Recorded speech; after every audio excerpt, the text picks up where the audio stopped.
جس نے آپ کو پکارا، جس نے آپ کو پکارا، اس کو مل گیا سہارا۔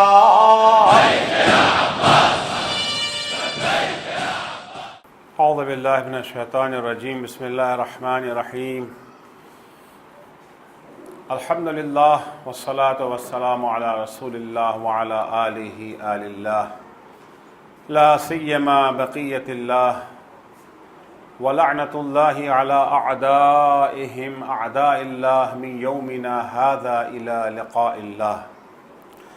اما بعد فقد قال امیر المؤمنین علی بن ابی طالب علیہم السلام: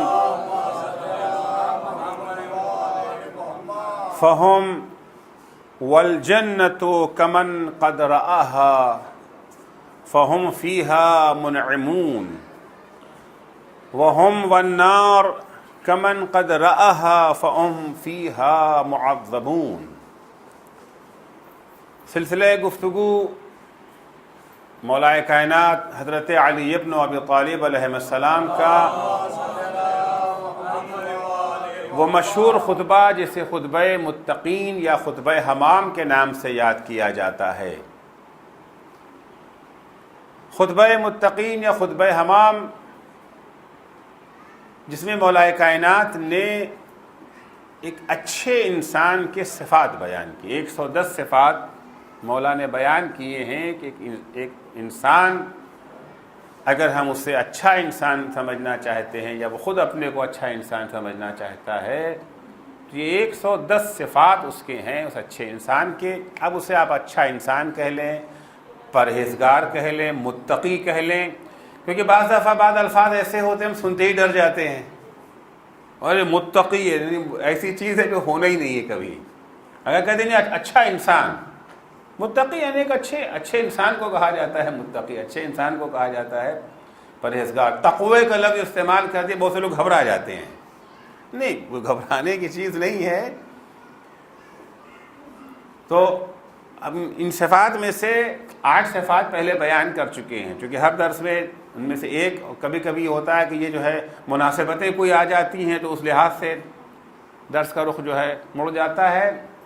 9ویں صفت جو ایک اچھے انسان کی مولا کائنات بیان فرماتے ہیں، بہت اہم نقطہ ہے انسان کو اچھا بننے کے لیے، وہ ہے کہ انسان کو پروردگار پر کتنا یقین ہے، کتنا اسے یقین ہے پروردگار پر، کتنا اسے یقین ہے پروردگار کے احکام اور فرامین پر، کتنا اسے یقین ہے پروردگار کے احکام کی اطاعت یا نافرمانی کے انجام پر۔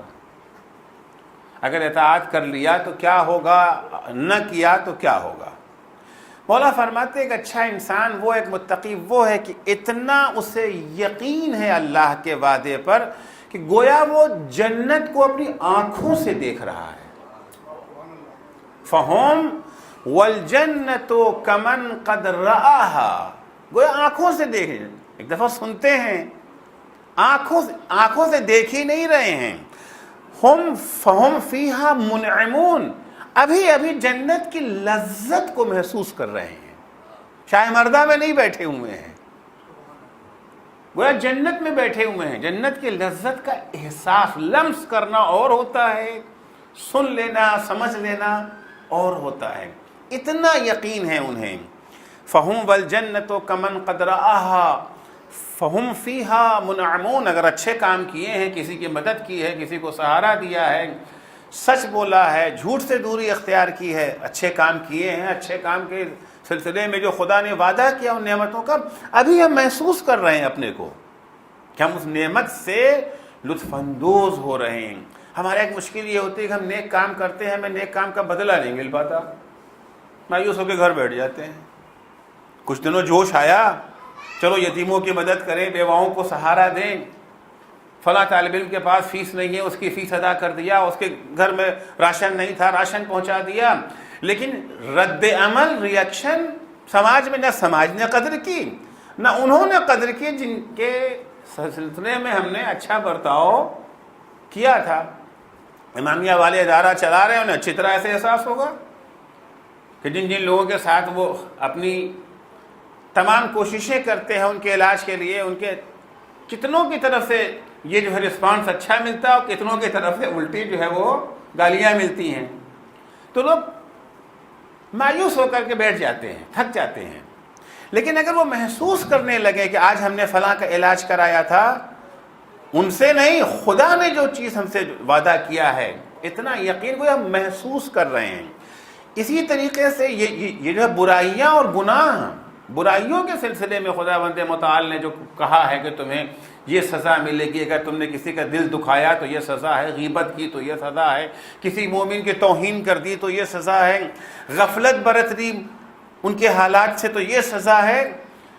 تو صرف نہیں، یہ نہیں کہ اچھا شاید ایسا ہونے والا ہے، نہیں، مولا فرماتے ہیں کہ وَهُمْ بَالنَّارِ كَمَنْ قَدْ رَآهَا، گویا وہ جہنم کو اپنی آنکھوں سے دیکھ رہے ہیں. دیکھ ہی نہیں رہے. خدا نہ خواستہ آج جھوٹ بول دیا تھا ہم نے، خدا نہ خواستہ آج غیبت کر دی تھی، کسی پہ تہمت لگا، تو جو غیبت کا عذاب بیان کیا گیا، گویا اس عذاب میں مبتلا اپنے کو دیکھ رہے ہیں، اس تکلیف کا احساس ہو رہا ہے انہیں. کیا واقعی ایسا ہو سکتا ہے؟ یہ صرف مولا نے ایک بات کہہ دی ہے یا واقعی ممکن ہے؟ اس کا سیمپل کوئی نمونہ بھی موجود ہے؟ پیغمبر اسلام صلی اللہ علیہ وآلہ وسلم کا زمانہ ہے، عصر پیغمبر ہے. پیغمبر نماز کے بعد ایک جوان کو دیکھتے ہیں، جوان کے چہرے کے حالات بدلے ہوئے ہیں. پیغمبر اس کو خطاب فرما کے کہتے ہیں کیف اصبحت، تم نے صبح کس حال میں کی ہے، کیا حال ہے، کیسے ہو تم اس وقت؟ جواب دیتے ہیں اصبحت یا رسول اللہ موقنا، اے اللہ کے رسول، میں نے صبح اس حالت میں کی ہے کہ مجھے خدا پر بھی یقین ہے، قیامت پر بھی یقین ہے، جنت کا بھی یقین ہے، جہنم کا بھی یقین ہے. یقین ہے. حضور نے فرمایا ان لکل یقین حقیقہ فما حقیقت و یقینک، ہر یقین کی کچھ علامتیں ہوتی ہیں، کچھ پہچان ہوتی ہیں. تمہارے یقین کی کیا پہچان ہے، کیا علامت ہے؟ یقین تو کہہ تو دیا، یقین کا کوئی اثر بھی تو ہونا چاہیے، کوئی نتیجہ بھی تو یقین کا ہونا چاہیے. تمہارے یقین کی حقیقت کیا ہے؟ وہ شخص جواب دیتا یا رسول اللہ، میرے یقین نے مجھ سے میری نیند چھین لی ہے، میرے یقین نے مجھ سے میری بھوک چھین لی ہے، نہ مجھے کھانے میں مزہ آتا ہے نہ مجھے نیند آتی ہے، روح میری بے چین ہے، میں تڑپ رہا ہوں. اس کے بعد فرماتا یا رسول اللہ، میرے یقین کی حد یہ ہے کأنی انظر الی عرش ربی قد نصب للحساب وحشر الخلائق لذلك وانا فیہم. یا رسول اللہ، میرے یقین کی حد یہ ہے کہ میں گویا اپنی آنکھوں سے دیکھ رہا ہوں کہ میدان محشر ہے اور اللہ حساب و کتاب لے رہا ہے، لوگ صف در صف کھڑے حساب دے رہے، میں بھی ان میں سے ایک ہوں. یعنی ابھی ابھی گویا میرا حساب ہو رہا ہے. حساب ہوگا نہیں، حساب ہوگا نہیں، گویا ابھی حساب، کہ حساب ہوگا تو انشاءاللہ توبہ کر لیں گے حساب ہونے سے پہلے پہلے، وہ کر لیں گے، کبھی مرحلہ آتا ہی نہیں. نہیں، اس وقت ہمارا حساب ہو رہا ہے. اب کیا جواب دیں گے پروردگار کو؟ وَأَنَا فِيهِمْ، میں ان میں سے ایک ہوں، كَأَنِّي أَنظُرُ إِلَىٰ أَهْلِ الْجَنَّةِ يَتَنَعَّمُونَ فِي الْجَنَّةِ، میں گویا جنت والوں کو اپنی آنکھوں سے دیکھ رہا ہوں، جو لوگ جنت میں جنت کی نعمتوں سے لطف اندوز ہو رہے ہیں. وَيَتَعَارَفُونَ عَلَى الْأَرَائِكِ، تختوں پر بیٹھے ہوئے ایک دوسرے کے ساتھ باتیں کر رہے ہیں. وَكَأَنِّي أَنظُرُ إِلَىٰ أَهْلِ النَّارِ هُمْ فِيهَا مُعَذَّبُونَ، میں جہنمیوں کو اپنی آنکھوں سے دیکھ رہا ہوں. کون کون جہنم میں اس وقت عذاب میں مبتلا ہے، مسترخون، میں ان کی چیخ سن رہا ہوں.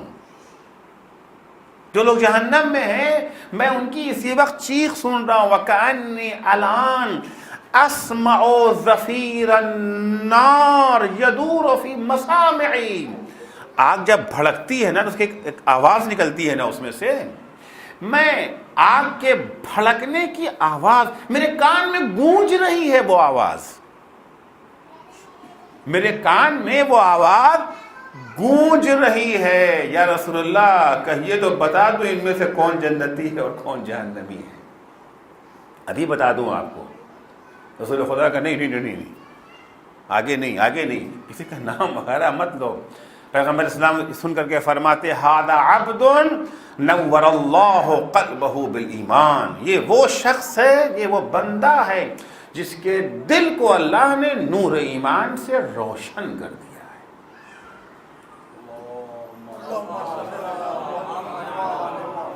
پھر حضور سے کہتا ہے یا رسول اللہ دعا کیجئے کہ مجھے شہادت نصیب ہو، شہادت کی موت ملے۔ حضور نے دعا کیا، کچھ ہی دنوں کے بعد ایک جنگ پیش آئی اور اس میں ان کو اللہ نے درجہ شہادت دے دیا۔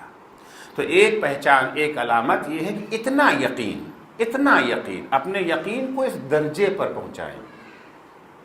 دیکھ لیا جائے گا، اچھا ہاں ٹھیک ہے، نہیں، وہ یقین کی منزل وہ نہیں ہے۔ اصول دین کتنے ہیں؟ 5 تو فوراً دہرا دیتے ہو، قیامت 5ویں قیامت بیان کر دیتے ہیں، لیکن بیان اور ہے، اور یہ مرحلہ واقعی میں، یہ مرحلہ اگر انسان کے پاس آ جائے وہ کبھی برائی کے قریب جائے گا ہی نہیں۔ یہی ہے درجہ عصمت۔ ائمہ علیہ السلام کی عصمت کا سبب یہی ہے، کوئی زبردستی اللہ نے ان کو ہاتھ نہیں پکڑ لیا ہے۔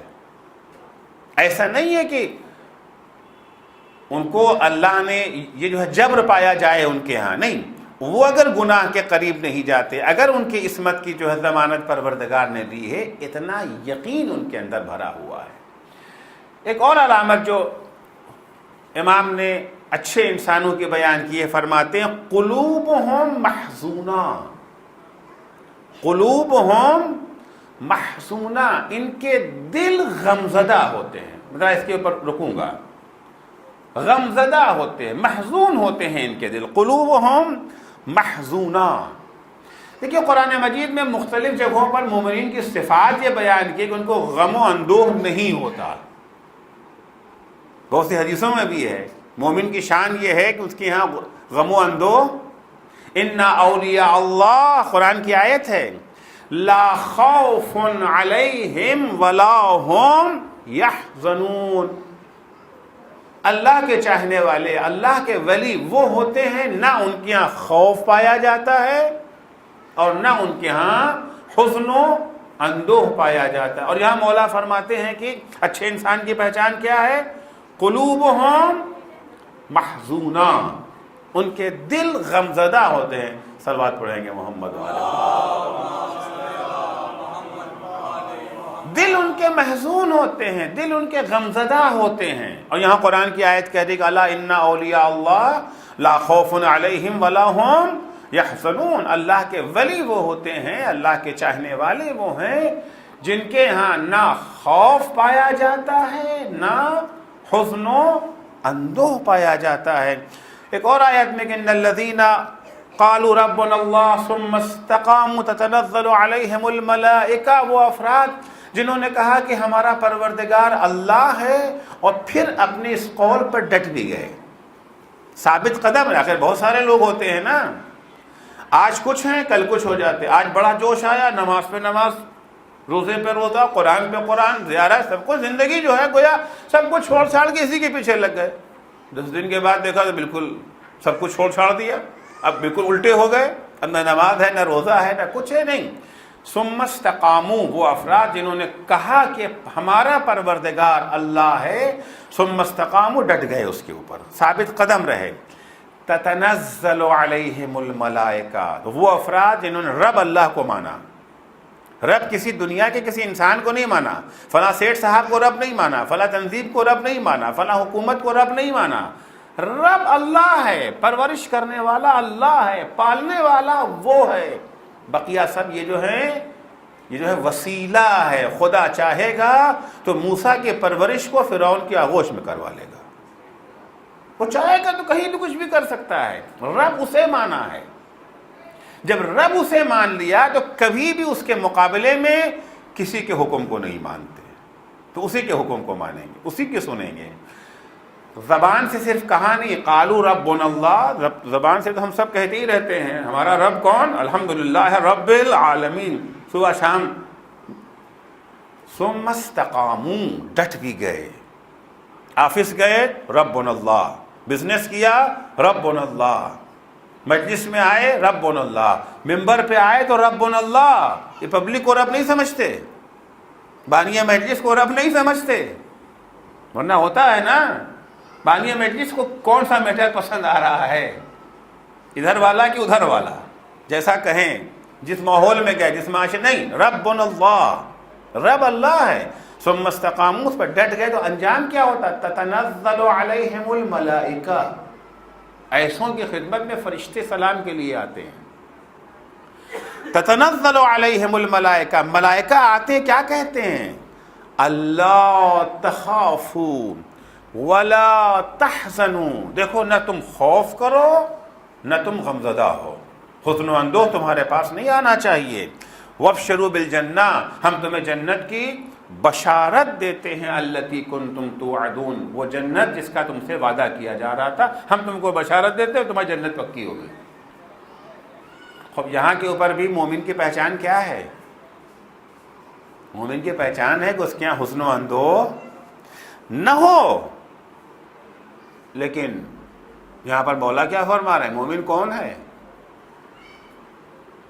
مومن وہ ہے کہ قلوبہم محزونہ، میں یہاں پر اس کو اس لیے تھوڑا سا رک کے بیان کر رہا ہوں، اکثر ہمارے یہاں ہو جاتا ہے کہ بعض لوگ جن کو خدا نے یہ جو ہے مطالعے کی توفیق دے دی ہے، پڑھنا شروع کر دیا ہے کتابوں کو، ایک حدیث دیکھتے ہی اس کے اوپر جم جاتے ہیں، نہیں، ایک حدیث کو دیکھ کر کے جم نہ جائیے، بقیہ حدیثیں جو ہیں ان کو بھی نگاہ میں رکھیں گے تب اس حدیث کا معنی واضح ہوگا۔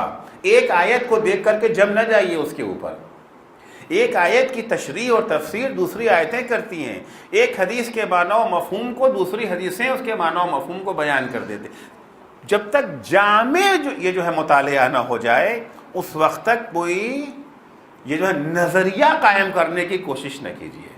مشکل ہمارے یا تو لوگ پڑھتے ہی نہیں، اور اگر پڑھا یہ کتاب پڑھ لیا اس میں کوئی حدیث نظر آئے اسی پہ ٹک گئے، اب ہر ایک کو وہی دکھا رہے ہیں۔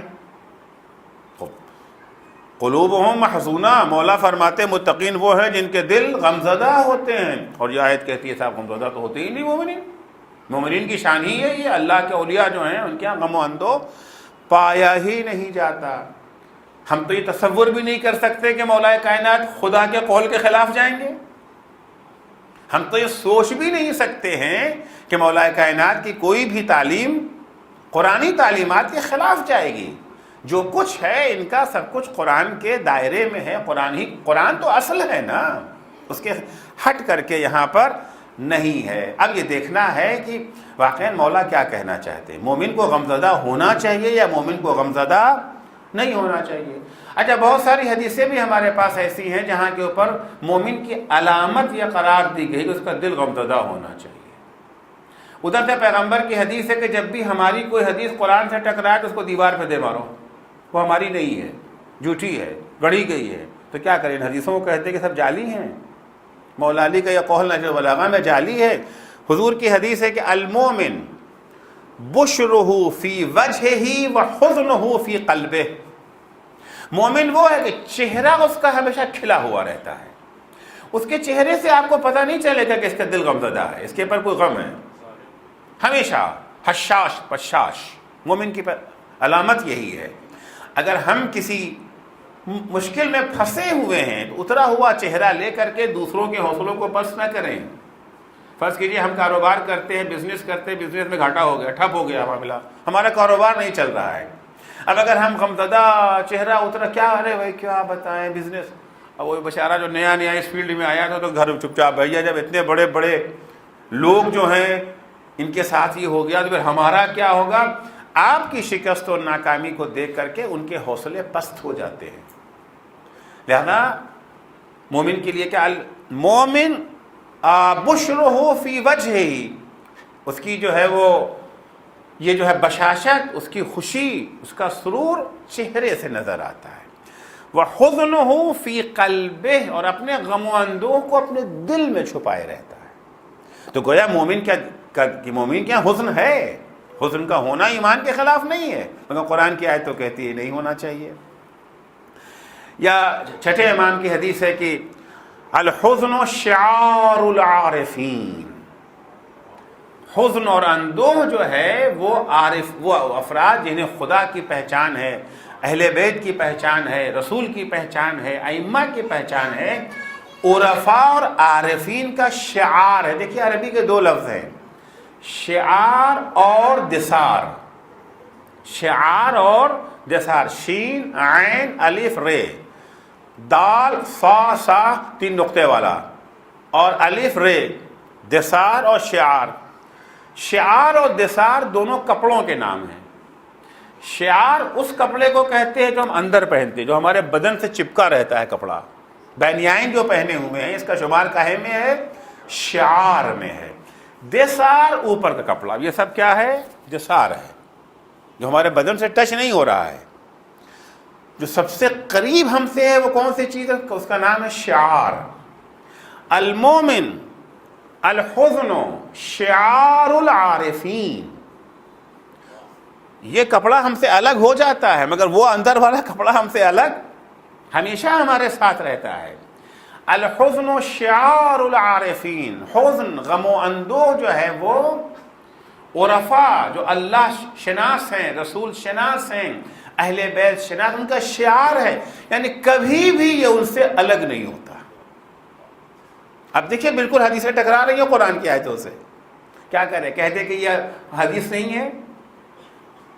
نئے نئے محققین ہمارے جو اٹھتے ہیں عموماً، ہاں حضور کی حدیث ہے کہ ہر وہ روایت جو قرآن سے ٹکرا جائے اس کو دیوار پہ دے مارو، فَاضْرِبُوهُ عَلَى الْجِدَارِ۔ یہ نہیں، حدیث نہیں ہے، نہیں، اس کو گہرائی میں جانا پڑتا ہے، عمق میں اترنا پڑتا ہے کہ یہاں پر حزن سے کیا مراد ہے، حزن کی قسمیں کتنی ہیں، حزن و اندوہ کا سبب کیا کیا ہے۔ بھئی ہمارے کاروبار میں گھاٹا ہو گیا، بزنس بیٹھ گیا، ہم غم زدہ ہیں، ایک حزن یہ ہوتا ہے نا۔ ایک حزن اس بات کا ہے کہ آج صبح ہماری نماز قضا ہو گئی، البتہ وہ افراد جن کو نماز صبح کی قیمت معلوم ہے، نماز ہماری قضا ہو گئی۔ حزن و اندوہ ہے کہ آج ہماری زبان سے فلاں کی یہ جو ہے غیبت ہو گئی۔ بہت سے لوگ ہوتے ہیں پابندی کرتے ہیں غیبت نہ کریں، کبھی کبھی ماحول بن جاتا ہے، جوش میں آئے وہ بھی آ جاتے ہیں، غلط صحبت میں بیٹھ گئے، غلط جگہ پہ بیٹھ گئے، وہ بازار گرم تھا، یہ بھی آ گئے جوش میں۔ اب اس کے بعد شہید مطہری کے سلسلے میں لکھا ہے اپنے واقعات کے بارے میں کہ شہید مطہری کے ایک استاد تھے آغا یہ جو ہے شیرازی کر کے، جو یہ جو ہے نہج البلاغہ کے بڑے اچھے ٹاپ کے استاد تھے۔ شہید مطہری نے کہا کہ وہ رہا کرتے تھے شیراز میں، ایک دفعہ وہ قم تشریف لائے تو اس زمانے میں ہوٹلوں میں ٹھہرنے اورنے کا رواج نہیں تھا۔ اب کچھ دنوں سے ہوٹل آ گیا نا، پہلے علماء آتے تھے یا کسی مومن کے گھر میں ٹھہرتے تھے یا جو ہے یہ جو ہے مدرسوں میں جا کے کسی کمرے میں ٹھہر جایا کرتے تھے۔ کہاں ہوٹل ہو کہاں، اب ہوٹل بھی نہیں تو 5 اسٹار ہوٹل سے کم، 5 اسٹار سے کم بات ہی نہیں ہوتی، پر وہ زمانہ تھا۔ اور شہید مطہری کے استاد بہت بڑے عالم قم جب آئے تو شہید مطہری کے کمرے میں آ کے ٹھہر گئے، جس یہ جو ہے مدرسے میں وہ رہتے تھے انہی کے ساتھ، ایک طالب علم کی حیثیت سے وہ بھی آ کر کے۔ جب ان کو پتہ چلا لوگوں کو کہ فلاں عالم آئے ہیں تو گھروں میں دعوتیں وغیرہ ہونے لگی ان کی۔ اب جہاں جہاں یہ استاد جاتے تھے وہاں وہاں شاگرد کی بھی دعوت ہوتی ہی تھی، بھائی ان کے میزبان یہ ہیں۔ کل ایک جگہ پہ ہم لوگ گئے، دعوت تھی، رات میں دعوت تھی، وہاں پر کھانے کے بعد شعر و سخن کی محفل سج گئی۔ ان کا بھی مزاج شعر و سخن کا تھا، ذوق ادبی تھا، ہوتا ہے نا بعض لوگوں کو ذوق نہیں ہوتا ہے شعر و شاعری کا، بعضوں کو ذوق ہوتا ہے۔ انہوں نے ایک شعر سنایا، انہوں نے 2 سنایا، انہوں نے 2 سنایا، انہوں نے 4 سنایا۔ البتہ یہ جو ہے مہذب اشعار، ادبی اشعار، واہیات لغو بےہودہ اشعار نہیں تھے۔ سعدی کے اشعار سنائے جا رہے ہیں، حافظ کے اشعار سنائے جا رہے ہیں، خیام کے اشعار پیش کیے جا رہے ہیں، یہاں تک کہ رات میں 10-11 بج گیا۔ اب 10-11 بجے رات میں جب یہ اٹھے ہیں، اس بزم سے باہر نکلے ہیں، شہید مطہری کہتے ہیں میں نے دیکھا کہ استاد تھر تھر تھر تھر کانپ رہے ہیں۔ استاد کیا بات ہے، ہمارے یہاں اسلامی شریعت میں رات میں شعر پڑھنا یہ جو ہے مکروہ ہے، حرام نہیں ہے، مکروہ رکھا گیا ہے، حدیثوں میں ہے کہ رات میں شعر پڑھنا مکروہ ہے، البتہ مدح اہل بیت اس سے یہ کیا ہے، الگ ہے، مستثنیٰ ہے، کیونکہ اشعار جو مدح اہل بیت سے ہٹ کے ہوتے ہیں عام طور سے اچھا شعر وہی مانا جاتا ہے جس میں یہ جو ہے مبالغے سے کام، مبالغہ یعنی جھوٹ، اب احترام میں کہہ دیتے مبالغہ اسے، تو مکروہ قرار دیا گیا ہے۔ کہنے مطہری میں نے اتنی دفعہ اپنے سے عہد کیا کہ رات میں شعر نہیں پڑھیں گے کیونکہ مکروہ کام انجام نہ دیں، ہم حرام کام پر اتنا خوفزدہ نہیں ہوتے ہیں، حرام کام انجام دینے کے بعد اتنا شرمسار نہیں ہوتے ہیں جتنا وہ ایک فعل مکروہ۔ تھر تھر تھر تھر کانپتے ہوئے آئے، بہرحال آئے، سو گئے۔ کہنے لگے ایک دفعہ میں نے محسوس کیا کوئی میرا شانہ ہلا رہا ہے، شہید کہتے ہیں، شہید مطہری، آنکھ کھولی دیکھا استاد کھڑے ہوئے ہیں، زار و قطار رو رہے ہیں، آنکھوں سے آنسو جاری ہے، مؤذن کی اذان کی آواز بھی آ رہی ہے۔ استاد رونے کا سبب کیا ہے؟ کہ مطہری آج اللہ نے مجھے سزا دے دی، سزا مل گئی۔ کاہے کی سزا؟ اس فعل مکروہ کی، اللہ نے سزا۔ استاد کیا ہوا؟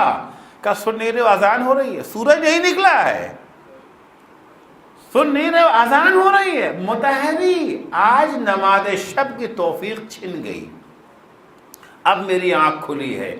اللہ نے اس فعل مکروہ کی وجہ سے اس قابل ہمیں نہیں جانا کہ اپنی بزم حاضری کا موقع دے دے۔ یہ حزن ہے نا، کاہے کا حزن ہے؟ کاروبار میں گھاٹے کا حزن ہے،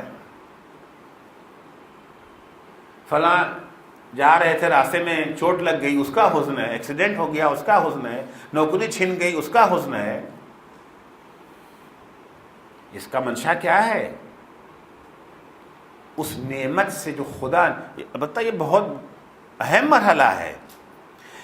تو اگر وہ حزن جو اولیاء خدا کو نہیں ہوتا ہے، مومنین کو نہیں، الا ان اولیاء اللہ لا خوف علیہم ولا ہم یحزنون، یہ کون سا حزن ہے؟ دنیاوی نعمتوں سے محروم ہو جانے کا حزن، مادیات کے لیے حزن، چار پیسے کا نقصان ہو گیا، حزن، گلاس ٹوٹ گیا، کبھی کبھی ہوتا ہے کہ بچے سے گلاس ٹوٹ گیا، وہ ہو ماں باپ پورا گھر جو ہے سر پہ اٹھا لیتے ہیں۔ یہ حزن ایک مومن کیا نہیں ہوتا، مومن مال دنیا کو اہمیت دیتا ہی نہیں کہ اس کے چلے جانے کو اسے غم و اندوہ ہو۔ ایک حزن وہ ہے جو عرفاء سے دور نہیں ہوتا، ایک حزن وہ ہے جو عرفاء کے قریب نہیں آتا۔ وہ حزن و اندوہ، وہ غم و علم جس کا سرچشمہ مادیات ہے، جس کا سرچشمہ دنیا ہے، وہ عرفاء کے قریب نہیں آتا۔ لیکن کچھ حزن و اندوہ وہ ہیں جن کا سرچشمہ مادیات نہیں ہے۔ میں دو تین نمونہ آپ کی خدمت میں پیش کرتا ہوں۔ ایک حزن وہ حزن ہے کہ انسان اپنے کو اللہ کی بارگاہ میں یہ جو ہے قصوروار تصور کر رہا ہے، یا واقعاً یا تو قصوروار ہیں یا قصوروار واقعاً ہیں، یعنی ہم سمجھ رہے ہیں، تصور کر رہے ہیں۔ بعض وہ ہے آج ہماری نماز چھوٹ گئی تو بہرحال قصوروار ہیں نا، آج ہم نے غیبت کر دی، قصوروار ہیں، آج ہم نے جھوٹ بول دیا، قصوروار ہیں، آج ہمیں پتا چلا کہ ہمارے پڑوس میں کوئی بھوکا رہ رہا ہے، ہم نے سنی انسنی کر دی، اس کی مدد نہیں کی، کر سکتے تھے مدد، نہیں کیا اس کی مدد۔ اب اس کا اب احساس ہونے لگا، رات میں 2 بجے اب احساس ہو رہا ہے، ضمیر یہ جو ہے ملامت کر رہا ہے۔ کیا کہنا ہے ان لوگوں کا جن کا ضمیر اتنا زندہ ہو؟ 2 بجے رات میں ضمیر یہ جو ہے ملامت کر رہا ہے، تم کیسے کھانا کھا کر کے سو گئے جبکہ تم کو پتا ہے کہ تمہارے پڑوس میں فلاں آدمی بھوکا ہے اور تم اس کا پیٹ بھر سکتے تھے۔ اپنے کو یہ جو ہے قصوروار سمجھ رہے ہیں بارگاہ معبود میں۔ اس عظیم خدا نے ہمیں اتنی ساری نعمتیں عطا کی ہیں، اتنی ساری نعمتیں خدا نے عطا کی اس عظیم نے، اور ہم جیسے حقیر نے اس کا شکر بھی ادا نہیں کیا۔ احساس ہو رہا ہے، قصور کا احساس ہو رہا ہے۔ اب ایک حزن ہے، دل غمزدہ ہے۔ کاہے کے لیے غمزدہ ہے؟ غمزدہ یہ نہیں ہے کہ ترقی ہماری ہونی چاہیے تو ان کی ہو گئی، غمزدہ اس لیے نہیں ہے کہ بزنس میں گھاٹا ہو گیا، غمزدہ اس لیے نہیں ہے کہ دن بھر ہم دوڑے بھاگے، نوکری کی امید تھی مگر نوکری نہیں ملی، اس کے لیے غمزدہ نہیں ہے۔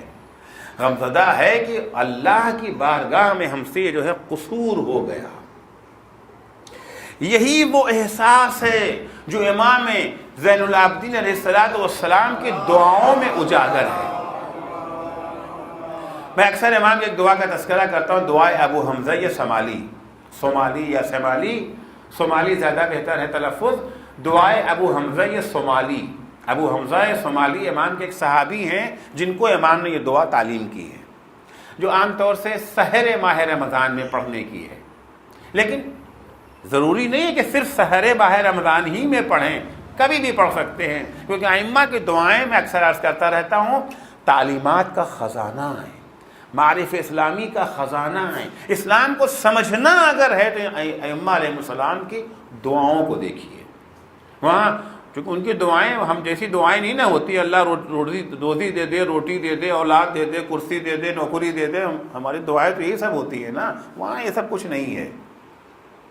دعائے ابو حمزہ صومالی، وہاں پر مولا یہاں جو حزن نظر آ رہا ہے، مولا فرماتے ہیں، چند جملے تبرکن آپ کی خدمت میں پیش کر دوں دعا کے، فمن، امام فرما رہے ہیں، کوئی اور نہیں کہہ رہا ہے، یہ کسی یہ جو ہے گنہگار کی زبان سے نکلے ہوئے الفاظ نہیں ہیں، دہن عصمت سے نکلے ہوئے الفاظ۔ فمن یکون اسوأ حالا منی، اے خدا ہم سے زیادہ برا حال کس کا ہوگا؟ ہم تو 2 رکعت نماز پڑھ کر کے اپنے کو جنت کا حقدار سمجھ بیٹھے ہیں نا، جنت تو ہماری پکی ہے، ہمیں کون جنت سے باہر کر سکتا ہے؟ خصوصاً ہمارے شعراء کرام تو اتنا زیادہ ہمیں خوش فہمی میں مبتلا کر دیتے ہیں، نہ ہمیں قبر کا خوف ہے، نہ ہمیں حساب کا خوف ہے، نہ کچھ ہے، منکر نکیر ہوتے ہی کون ہے، ایک فیٹ ان کو ماریں گے، ایک مکہ ان کو ماریں گے، دونوں کھانا چت۔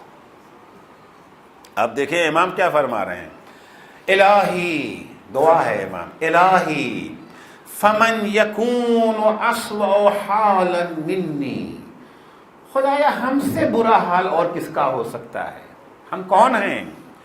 ان انا نقلت علی مثل حالی الی قبری، میں جملے پڑھتا جا رہا ہوں، ہر شخص اپنے دل میں اس کو دہرائے اور اپنے حالات پہ جائزہ لے۔ خدایا اگر میں اسی حال میں اسی وقت مجھے قبر میں پہنچا دیا جائے، قبر میں پہنچنے کا کوئی ٹائم تو معین نہیں نہ ہے، کبھی بھی موت آ سکتی، بولتے بولتے اچانک میں چپ ہو سکتا ہوں۔ خدایا ان انا نقلت علی مثل حالی الی قبری، جو آج ہمارے حالات ہیں، موجودہ حال میں، موجودہ حالت میں اگر ہمیں قبر میں پہنچا دیا جائے کہ موجودہ حالت ہماری یہ ہے، لم امحد لرقدتی ولم افرش بالعمل الصالح لضجعتی، ابھی حالت ہمارا یہ ہے کہ ہم نے قبر میں اپنے آرام کا کوئی انتظام نہیں کیا ہے، ابھی ہم نے اپنے قبر کے لیے جو ہے بچھونا بھی تیار نہیں کیا ہے۔ اگر اسی حال میں ہمیں قبر میں پہنچا دیا جائے، وَمَا لِي لَا أَبْكِي وَلَا أَدْرِي إِلَى مَا يَكُونُ مَصِيرِي، امام کی آنکھوں سے آنسو جاری تھے، رو رہے تھے امام کہتے کیوں نہ روں، کیوں نہ روں، کیوں نہ آنسو بہاؤں، کیوں نہ اشک بہاؤں، گریہ کیوں نہ کروں، کیونکہ ہمیں نہیں معلوم ہے کہ اگر ابھی ہماری موت آ گئی تو ہمیں کہاں لے جایا جائے گا۔ اپنے اعمال میں ہم مغرور ہو جاتے ہیں نا، ہمیں نہیں معلوم کہ ہماری یہ نماز قبول ہوگی کہ نہیں ہوگی، ہم نے 10 غریبوں کی مدد کی تھی، ریاکاری تو کہیں اس کے اندر نہیں آ گئی تھی، یقین تو نہیں ہے نا، اچھے کام بہت سے الحمدللہ بجا لائے ہیں، مگر ان کی کوالٹی کیا تھی؟ نماز تو پڑھی تھی، ریا تو کہیں نہیں آ گئی تھی اس کے اندر، حج تو کرنے تو گئے تھے ہم، کہیں شرک کا پہلو تو اس کے اندر شامل نہیں ہو گیا تھا، معلوم نہیں نہ ہے، ہم کو لے جایا جا رہا پتہ نہیں کہاں۔ ہاں اگر یہ یقین ہو جائے کہ ہمیں جنت میں لے جا رہے ہیں پھر تو کوئی بات ہی نہیں ہے۔ ولا ادری الی ما یکون مصیری، نہیں پتا ہمیں کہاں لے جایا جائے گا، وارا نفسی تخادعنی وایامی تخاطلنی، اور میں یہ دیکھ رہا ہوں کہ قدم قدم پر ہمارا نفس ہمیں دھوکہ دے رہا ہے، قدم قدم پر زمانہ ہمارے ساتھ فریب کر رہا ہے، زمانہ ایک طرف سے فریب کر رہا ہے اور خود ہمارا نفس ہمیں الگ سے دھوکہ دے رہا ہے۔ وقد خفقت عند رأسی اجنحۃ الموت، اور ہمارے سرہانے موت کا پرندہ اپنے پر پھیلائے کھڑا ہوا ہے۔ حالت ہماری یہ ہے، ہمیں کہاں لے جایا جائے گا پتہ نہیں ہے، اور موت کا پرندہ جو ہے وہ ہمارے سر پر اپنے پروں کو پھیلائے ہوئے کھڑا ہوا ہے۔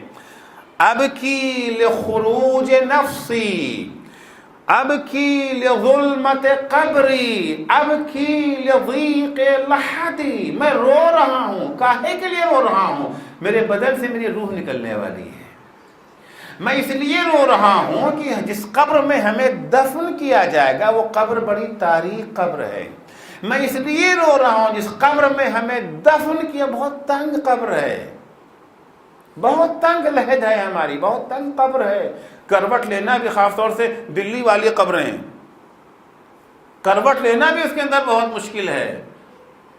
اب کی لظلمت قبری، اب کی لضیق لحدی، اب کی لسوال منکر و نکیر، میں منکر و نکیر کے سوالوں کو یاد کر کے رو رہا ہوں۔ ہمارے شعراء نے کتنا آسان کام کر دیا ہے ہمارا، جب وہ آئیں گے پوچھیں گے من ربک، ہم کہہ دیں گے ہم تو علی کے غلام ہیں۔ ایک دفعہ نعرہ لگائیں گے نعرہ حیدری یا علی، منکر نکیر بھاگ جائیں گے، یہ چھوڑ دو یہ تو علی والا ہے، علی والا ہے۔ اور یہ چوتھے امام فرما رہے ہیں، ان کی نگاہ میں قبر کیا ہے، ہماری نگاہ میں قبر کیا ہے، ان کی نگاہ میں منکر و نکیر کی کیا حقیقت ہے اور ہماری نگاہ میں منکر و نکیر کی ہے۔ اب کی سوال منکر و نکیر ایایا، ہم سے کیا کیا سوال پوچھیں گے منکر و نکیر، اسے سوچ کے میں رو رہا ہوں۔ اب کی لخروجی من قبر عریانا، میں یہ سوچ کے رو رہا ہوں کہ مجھے قبر سے برہنہ اٹھایا جائے گا۔ البتہ جن لوگوں نے تقوی اختیار کیا ہے، لباس التقوی ہے نا قرآن میں، وہ تقوی ان کے لیے یہ جو ہے لباس بن جائے گا، اور خدا نے خواستہ اگر تقوی کی منزل تک نہ پہنچ سکے، اب کی لخروجی من القبر عریانا، مجھے برہنہ اٹھایا جائے گا، کس حالت میں؟ اب کی لخروج من القبر عریانا ذلیلا حاملا ثقلی علی ظہری، اس حال میں مجھے برہنہ اٹھایا جائے گا کہ نامہ اعمال سے ہماری پیٹھ جھکی ہوئی ہوگی، ہمارا نامہ اعمال ہماری پیٹھ کے اوپر رکھا ہوا ہے۔ انظر مرۃ علی عن یمینی و اخری عن شمالی، گناہوں کا بوجھ لیے ہوئے قبر سے باہر نکلے ہیں، جا رہے ہیں محشر میں، کبھی دائیں کی طرف دیکھیں گے کبھی بائیں، ہے کوئی مدد کرنے والا، ہے کوئی ساتھ دینے والا؟ ان الخلائق شأن غیر شانی، دائیں دیکھا بائیں دیکھا، لوگ خود اپنی پریشانیوں میں پھنسے ہوئے ہیں۔ قرآن مجید کی آیت کے مطابق یوم یفر المرء من اخیہ وصاحبتہ وبنیہ، قیامت کا دن وہ دن انسان بھائی بھائی سے بھاگے گا، ماں باپ سب ایک دوسرے کو چھوڑ دیں گے، بچوں کے اولاد کے کام میں وہی ماں جو یہاں تڑپ جاتی ہے بیٹے کے لیے، وہاں بیٹے کو پہچاننے کو تیار نہیں۔ ہو یہ حزن کا ایک نمونہ ہے نا، دل محزون ہے، کس چیز سے محزون ہے؟ غمزدہ اس بات سے نہیں ہے کہ ہمارے بزنس میں گھاٹا ہو گیا ہے، غمزدہ اس بات سے نہیں ہے کہ فلاں رشتہ دار کے گھر گئے تھے انہوں نے اچھی طرح سے خاطر مدارات نہیں کی، غمزدہ اس بات سے نہیں ہے کہ فلاں صاحب کی شادی ہے ہم کو نہیں بلایا، غمزدہ اس بات سے نہیں ہے کہ فلاں کی شادی میں گئے تھے سب کو کھانا کھلایا ہمیں سب سے آخر میں پوچھا یا ہمیں کم کھلایا، اس بات کا غم نہیں ہے، غم اس بات کا ہے کہ منکر و نکیر کو کس بات کا جواب دیں گے۔ تو گویا اپنے کو قصوروار ہم تصور کر رہے ہیں۔ ہمارے یہاں ہے کہ ہر مومن کو خوف اور رجا کے درمیان ہونا چاہیے، نہ مایوس ہو جائے کہ حتماً جہنم میں ہم ڈالے جائیں گے، اور نہ اتنا اطمینان ہو جائے کہ جنت تو ہماری پکی ہے۔ خوف اور رجا، ہو سکتا ہے کہ ہم نے جو اعمال انجام دیے وہ خدا نے قبول کر لیے ہیں اور ہمیں بہشت میں جگہ ملے، اور ہو سکتا ہے کہ وہ اعمال اس قابل نہ رہے ہوں۔ ہو سکتا ہے کہ ہم نے جو توبہ کی اللہ نے ہماری توبہ کو قبول کر لیا ہے، اور اس بات کی بھی چانس ہے کہ شاید اللہ نے توبہ قبول نہ کیا ہو۔ خوف اور رجا۔ ایک سبب جو ہے حزن کا کیا ہو گیا؟ قلبہم محزونہ، ان کے دل غمزدہ ہیں۔ کیوں غمزدہ ہیں؟ اپنے کو بارگاہ خداوندی میں قصوروار سمجھ رہے ہیں۔ دوسری وجہ اپنے لیے غمزدہ نہیں ہیں، دوسروں کے لیے غمزدہ ہیں، دوسروں کے لیے غمزدہ ہیں۔ مومن خود خواہ، خود غرض، خود پرست نہیں ہوتا، اسے جہاں اپنی فکر ہوتی ہے وہیں دوسروں کی بھی فکر ہوتی ہے۔ ہم جب لوگوں کو گمراہی میں دیکھ رہے ہیں، بھٹکتے ہوئے دیکھ رہے ہیں، گناہوں کی وادی میں غرق دیکھ رہے ہیں، انہیں دیکھ کر کے ہمیں پیغمبر اسلام صلی اللہ علیہ وآلہ وسلم کے سلسلے میں ہے کہ پیغمبر جب کفار کو دیکھتے تھے، مشرکوں کو دیکھتے تھے، ابو جہل کو دیکھتے تھے، ابو لہب کو دیکھتے تھے، ابو سفیان کو دیکھتے تھے، گمراہ ہیں، یہ جہنم کی طرف قدم آگے بڑھا رہے ہیں۔ پیغمبر پوری کوشش کرتے تھے ان کو نجات کے لیے، مگر نہیں آتے تھے راستے پر۔ پیغمبر اتنا زیادہ مغموم ہوتے تھے، اتنا زیادہ پیغمبر کو دکھ ہوتا تھا کہ قرآن کی لفظیں ہیں، قریب تھا پیغمبر کی جان چلی جائے۔ قرآن میں ہے، خدا خطاب کا لعلک باخع نفسک اللہ یکونوا مومنین، اگر یہ ابو جہل، یہ ابو لہب، یہ ابو فلاں اور ابو فلاں اگر یہ ایمان نہیں لا رہے تو کیا آپ اپنے کو ہلاک کر دیں گے؟ آپ جان دے دیں گے ان کے پیچھے؟ دکھ ہوتا تھا پیغمبر کو۔ پیغمبر نہیں چاہتے تھے کہ دشمن بھی پیغمبر کا جہنم میں جائے، دشمن بھی جہنم میں جائے۔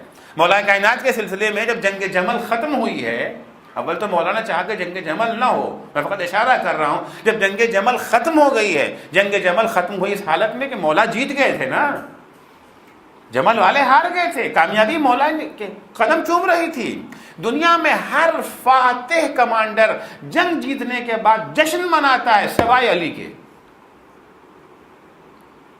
سوائے علی کے۔ جنگ جمل میں مولا نے خوشی نہیں منائی، جشن نہیں منایا، بلکہ جنگ جمل کے مقتولین کے سرہانے بیٹھ کر کے مولا زار و قطار رونے لگے، آخر تم کیوں جہنم میں چلے گئے؟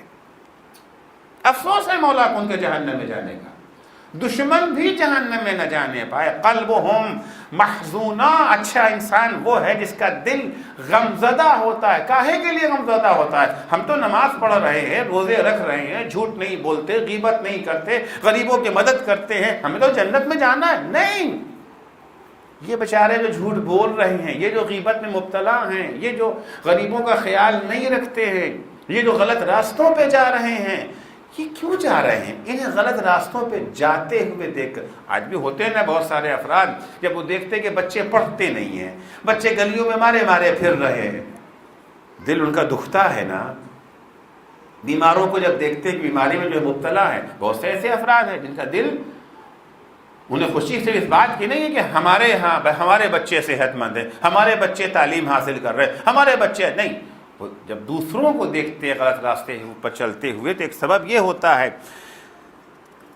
تیسرا سبب، حتیٰ اگر دنیاوی مشکلات میں بھی کسی کو وہ دیکھتے ہیں، دنیاوی مشکلات میں، ہمارے یہاں کھانا پکا، اس کے یہاں کھانا نہیں پکا، ہمارے بچے اچھی تعلیم لے رہے ہیں، اس کے بچے نہیں اسکول جا پا رہے، انہیں بھی دیکھ کر کے ان کو کیا ہوتی ہے؟ تکلیف ہوتی ہے، دکھ ہوتا ہے۔ ہم تو صحت مند ہیں، فلاں کی بیماری سے ان کو دکھ ہو جاتا ہے، ان کو تکلیف ہوتی ہے۔ بس میں آخری جملہ کہہ کے اس کو ختم کروں۔ مولا کائنات حضرت علی ابن ابی طالب علیہ السلام نے والی بصرہ کے نام جو خط لکھا ہے، والی بصرہ کے نام عثمان بن حنیف کے نام جو خط لکھا ہے، کافی لمبا خط ہے، اس میں مولا کائنات ان کو یہ بیان کرتے ہیں کہ دیکھو میں تمہارا امام ہوں، تم جو ہے معموم ہو، ہمارے پیروں کو چاہیے کہ اپنے امام کے نقش قدم پر چلے۔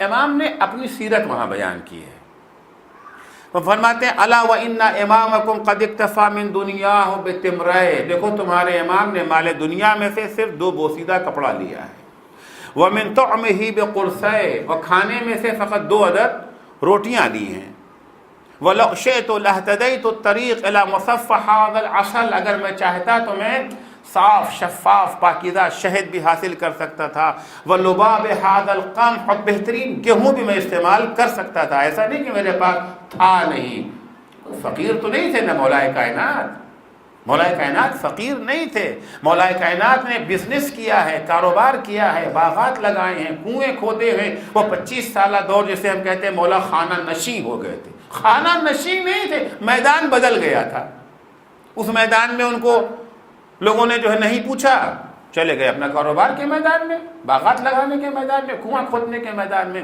جو باغات مولا کائنات نے لگائے تھے 25 سال کے اندر، آج ان کی قیمت جب نکالے گی $1 ارب، $1 بلین۔ اگر علی پیمن لگا کپڑا پہنتے تھے، اس لیے نہیں کہ علی کے پاس نہیں تھا،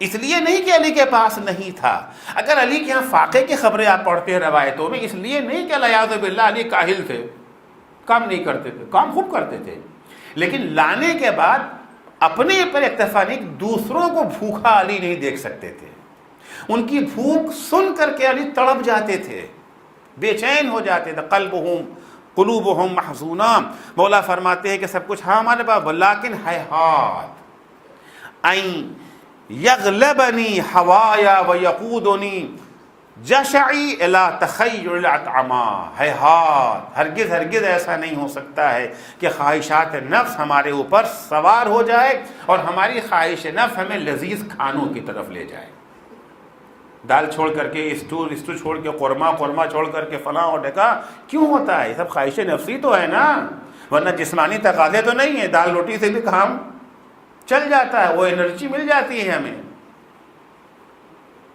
مولا فرماتے ہیہات ہیہات، میں ایسا نہیں ہوں، کیوں ایسا نہیں ہوں، کیوں نہیں کھاتا میں، کیوں؟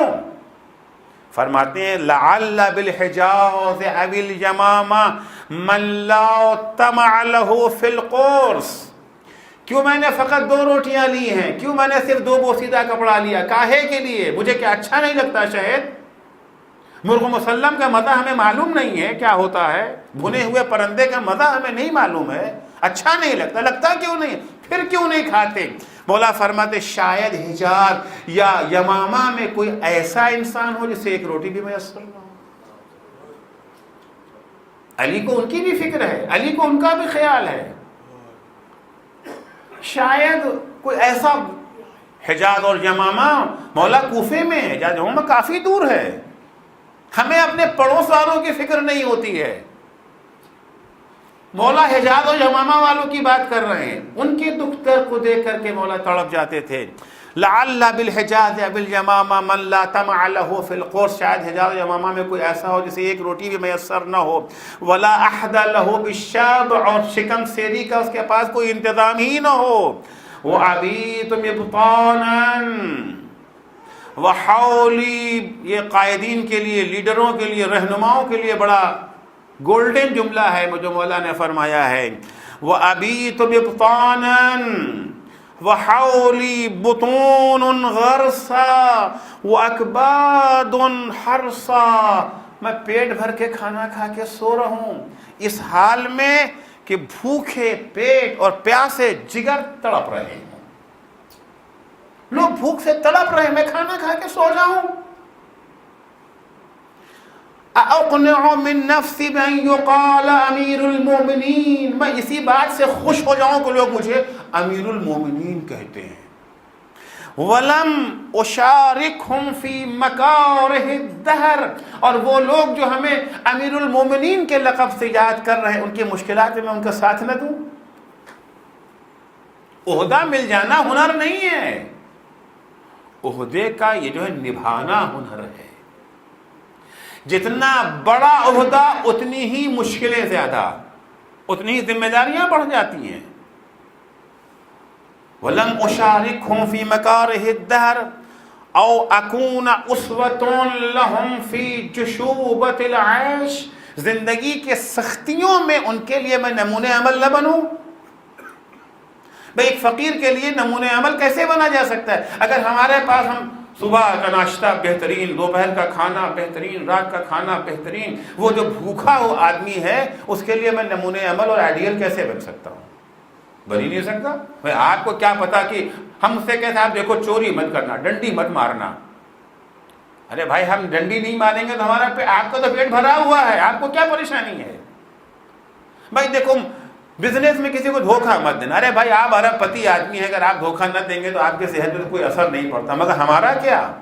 مولا فرماتے ہے نا مولا کے بارے میں کہ ایک شب کھانا کھاتے تھے، ایک شب پیٹ پر پتھر باندھتے تھے، مختصر سا کھانا کھاتے تھے، رکھی سکھی اتنا جسے زندگی باقی رہ جائے تاکہ ان کے لیے نمونہ عمل بن سکیں۔ اگر ہم تم سے کہہ رہے ہیں، ایسا نہیں کہ ہم پیٹ بھر کے تم سے بات کر رہے ہیں، تو یہ بھی حزن ہے، یہ بھی الم ہے، یہ بھی غم ہے، مگر کاہے کا غم ہے؟ اپنا غم نہیں کہ ہمیں کھانا نہیں ملا۔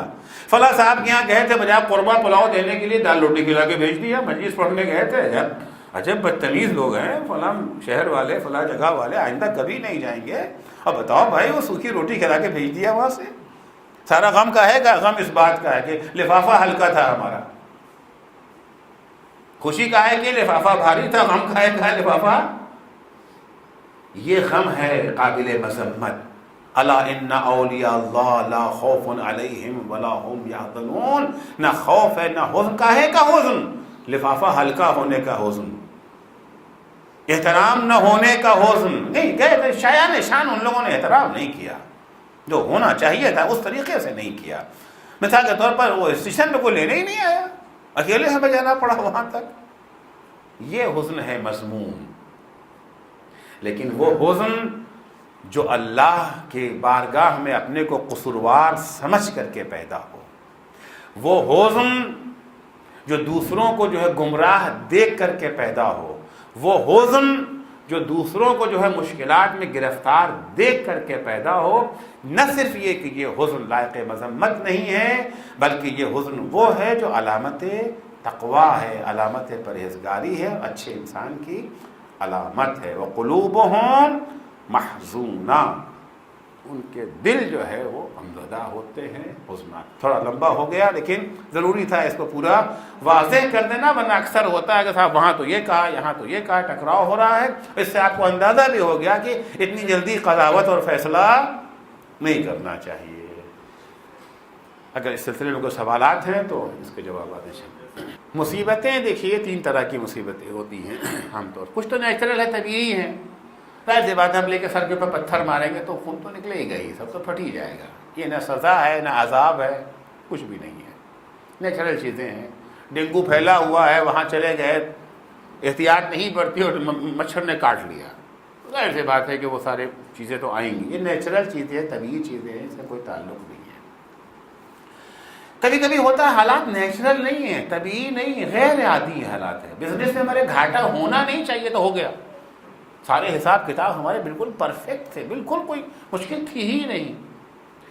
مصیبتیں جو آتی ہیں عام طور سے تین طرح کی مصیبتیں۔ ایک مصیبت وہ ہے جو نیچرل ہے، طبیعی ہے، فطری ہے، اس میں کوئی خاص بات نہیں ہے۔ ایک مصیبت وہ ہے جو اللہ کی طرف سے امتحان ہے۔ امتحان کے لیے، امتحان کاہے کے لیے ہوتا ہے؟ درجات میں اضافے کے لیے، درجات میں اضافے کے لیے۔ خدا کوئی بڑا درجہ دنیا میں یا آخرت میں ان کو دینا چاہتا ہے، اس کے لیے تیاری کے لیے۔ میجر صاحب بیٹھے ہوئے فوج میں جو بھرتی ہوتے ہیں فوجی، تو خامخواہ دوڑایا جاتا ہے نا ان کو، یہ کاہے کے لیے ہے؟ ان کے اندر اعلیٰ مراتب تک پہنچنے کے لیے جو ذمہ داریاں ہیں اس کو اٹھانے کے لائق ہو جائے، قابل ہو جائے۔ قابل بنانے کے لیے سختیاں بعض دفعہ دی جاتی ہیں۔ بعض مقامات پر یقیناً عذاب ہے، گناہوں کے البتہ یہ سب کو نہیں ملتی ہے۔ خدا کرے کہ ہمیں مصیبتیں یہیں مل جائیں اپنے گناہوں کی یہ جو ہے سزا کے طور پر، اس سے بڑی نعمت کیا ہو سکتی ہے؟ کیونکہ دنیا کی سزائیں وقتی ہیں، عارضی ہیں۔ دعا کمیل مولا فرماتے ہیں نا، دنیا کی مصیبتیں کیا ہیں؟ اس مصیبت کے مقابلے میں ہوتا ہے کبھی کبھی کہ اچھا آدمی ہے، کبھی کبھی آپ دیکھیں کہ کلاس کے اندر وہ طالب علم جو بالکل پرفیکٹ طالب علم ہے، ہوم ورک ٹائم پہ کرتا ہے، اچھا لڑکا سب کچھ ہے، وہ اگر چھوٹی سی بھی شرارت کر دیتا ہے تو ٹیچر اسے تنبیہ کرتے ہیں، اور ایک وہ بدماش لڑکا ہے جو صبح شام حرکتیں کیا کرتا ہے، اس کو چھوڑ بھی دیتے ہیں کبھی کبھی ٹیچر. کیوں؟ اس کو ابھی ٹوک دیں گے تو اس کی اصلاح ہو جائے گی، یہ اچھا لڑکا ہے، اور وہ تو بدماش ہے، اس کو کچھ بھی کہو اس پہ اثر تو ہونے والا ہی نہیں ہے، وہ چھوڑ دیتے ہیں. تو کبھی کبھی ابتلاءات جو ہوتے ہیں دنیا میں ہمیں پاکیزہ بنانے کے لیے، بھٹکے ہوئے کو راستے پر لگانے کے لیے، تو ہر مصیبت ہمیں نہیں پتہ کون سی. البتہ انسان کو اپنے اعمال کا جائزہ لینا چاہیے، کہیں یہ مصیبت جو ہم پر پڑی ہے ہمارے کسی گناہ کی سزا تو نہیں ہے، اسی بہانے اپنا حساب بھی لے لیں گے. کیونکہ اکثر یہ ہوتا ہے کہ ہم غفلت میں گناہ کر بیٹھتے ہیں. قرآن کی آیت ہے کہ هل ننبئکم بالاخسرین اعمالا الذین ضل سعیہم فی الحیات الدنیا وهم یحسبون انہم یحسنون صنعا.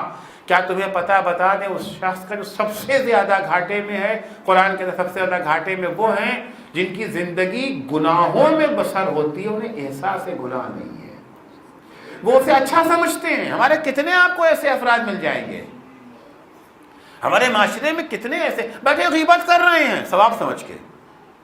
ان سے کہیے بھی ارے آپ کو پتہ نہیں ہے، یہ آپ کو نہیں جانتے ہیں، یہ بہت بہت بہت ضروری ہے ان کے واقعات کو بیان کرنا. احساس نہیں ہو پاتا ہے. کبھی کبھی ہم بہت سارے گناہ کر جاتے ہیں، ہمیں پتہ بھی نہیں چلتا ہے، لیکن جب بیٹھ کے اپنا حساب کریں، محاسبہ کریں، ایک ایک عمل کو، آج صبح سے ہم نے کیا کیا، فلاں، ارے یار یہ کام تو غیبت تھا، یہ تو ہم نے غیبت کر لی فلاں کی، ارے دیکھو فلاں کی مدد کرنی تھی اور ہم نے غفلت برت لی، فلاں کی غیبت ہو رہی تھی، ہماری ڈیوٹی تھی ان کا جو ہے یہ دفاع کرنا، ہم نے دفاع نہیں کیا. تو جتنی بھی مصیبتیں ہمارے یہاں آتی ہیں ساری مصیبتیں ایک طرح کی نہیں ہیں، کبھی نیچرل ہیں، طبیعی ہیں، کبھی یہ جو ہے امتحان ہیں رتبے میں اضافے کے لیے، اور کبھی سزا کے طور پر بھی ہے، عذاب کے طور پر.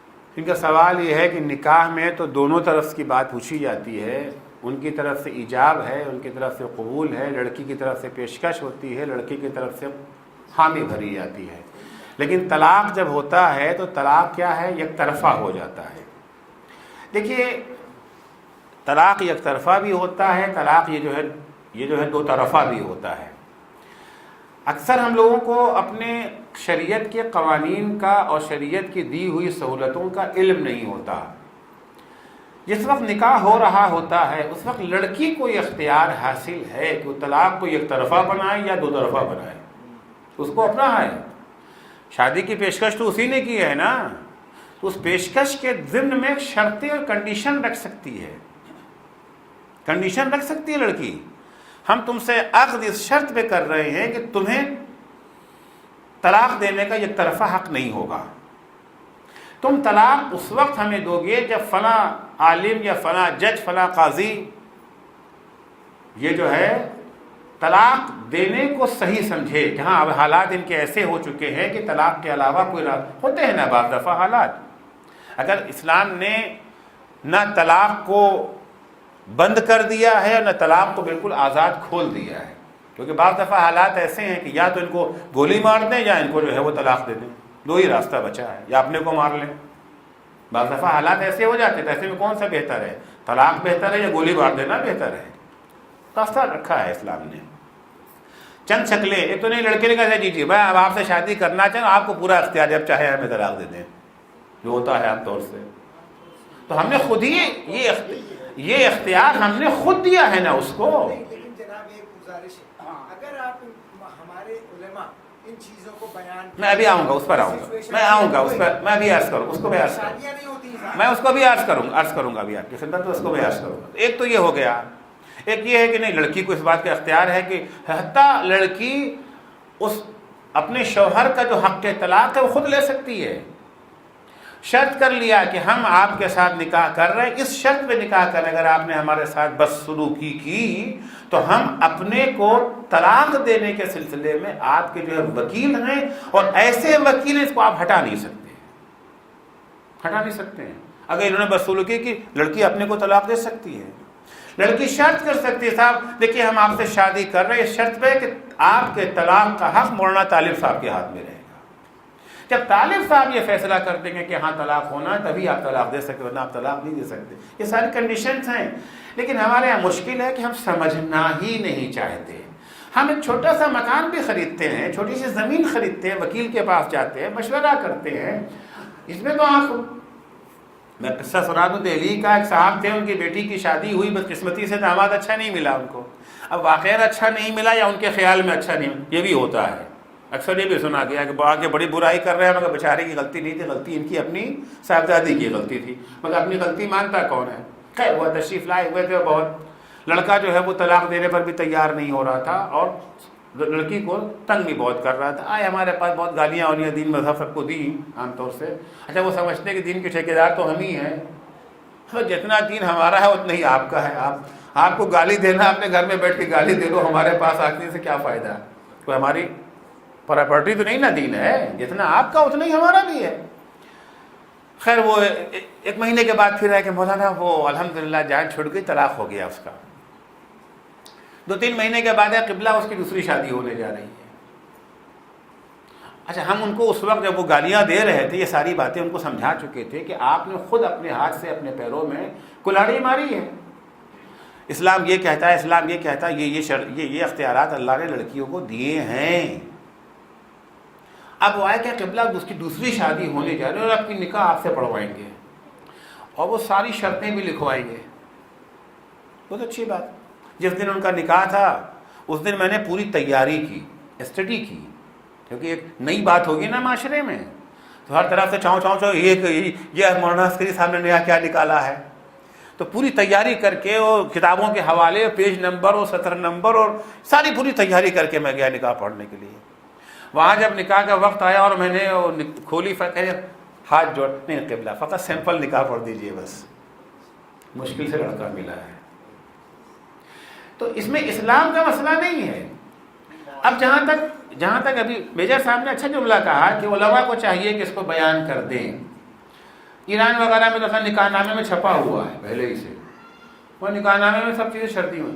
یہاں بھی لکھنؤ سے شیعہ پرسنل لا بورڈ والوں نے جو نکاح نامہ چھاپا ہے کہ بتا وہ یہ جو ہے طلاق نامہ زیادہ لگتا ہے، نکاح نامہ کم لگتا ہے، اس میں یہ ساری شرطیں انہوں نے بیان کر دی ہیں.